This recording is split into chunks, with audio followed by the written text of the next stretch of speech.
nosotros al congresista invitado Cory Gardner de Colorado, quien nos acompaña.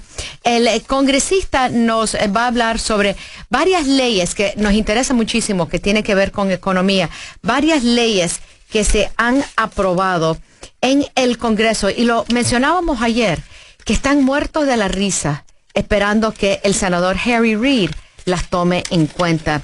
Congressman Gardner, how are you, sir? So glad to have you. I'm doing great. Thanks for having me on. Oh, for us, it's a great pleasure. You know, there are a lot of people who say that that Congress, the House of Representatives, doesn't do its job.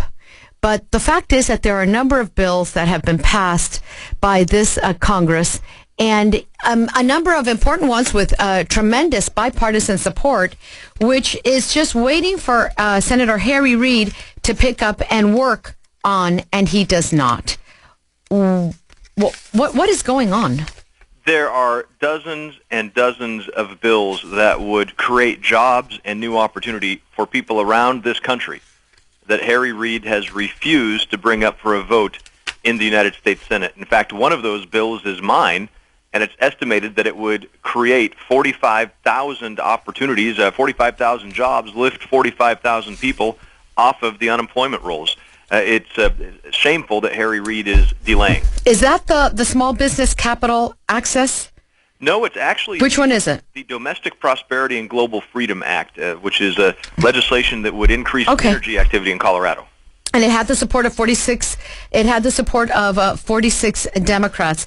What do you hear from the senators of Colorado regarding as to why the Senate won't take these bills up? Again, there's no response, a complete silence. It's deafening from the Senate side in terms of why these bills are just piling up when they could create thousands and thousands of jobs. So we have no good answer. Let me just give a quick translation. Dice el congresista Cory Gardner de Colorado de que parte del problema que miran es que ellos han aprobado decenas de proyectos de ley bipartidista en la Cámara de Representantes que están esperando que el senador Harry Reid las tome en cuenta, incluyendo una de él que tiene que ver con libertad global y prosperidad doméstica, que tiene que ver con energía, que no se ha movido. Congressman, there are a number of them. The Hire More Heroes Act, the Success and Opportunity Through Quality Charter Schools, the Innovation Act, for example, and these three had over 130 Democrats voting in favor.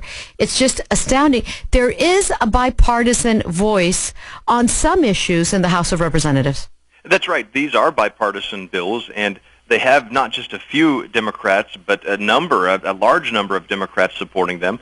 And, you know, not only are some of these bills you mentioned, the Success and Opportunity Through Quality Charter Schools Act, this is a bill that would give money to schools in our area that are working as charter schools to help provide children with a better education, opportunities for our children to receive the best education that they can. That's something that we as parents really want to do, is to give our children the best possibilities.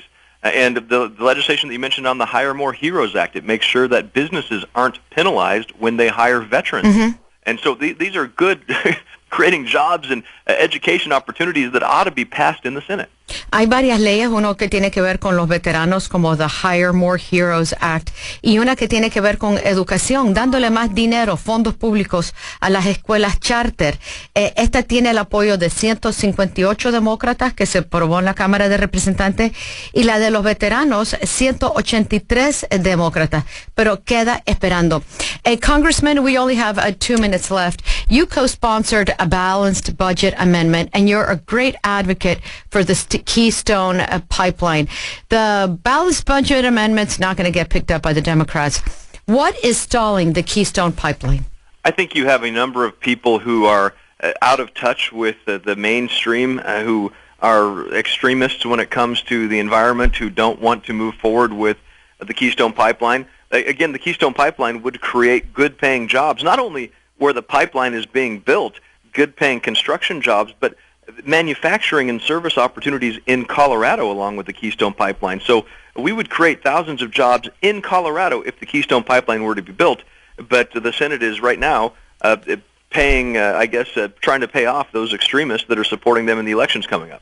El congresista Gardner de Colorado es uno de los que más promueve el oleoducto Keystone Pipeline, pero desafortunadamente dice él que los extremistas han desviado ese proyecto de ley que daría miles de trabajos de construcción y de manufactura a nivel nacional, pero también de manera en particular en Colorado, y el Senado no se quiere mover con ellos. Congressman Cory Gardner, thanks so much for joining us today. Thank you for having me. Hope to have you back again soon, sir. Would love to. Thanks. Vamos a ir a una breve pausa. ¿El bipartidismo sí funciona? Sí existe en la Cámara de Representantes, no para todo, pero sí para crear empleos, oportunidades de trabajo.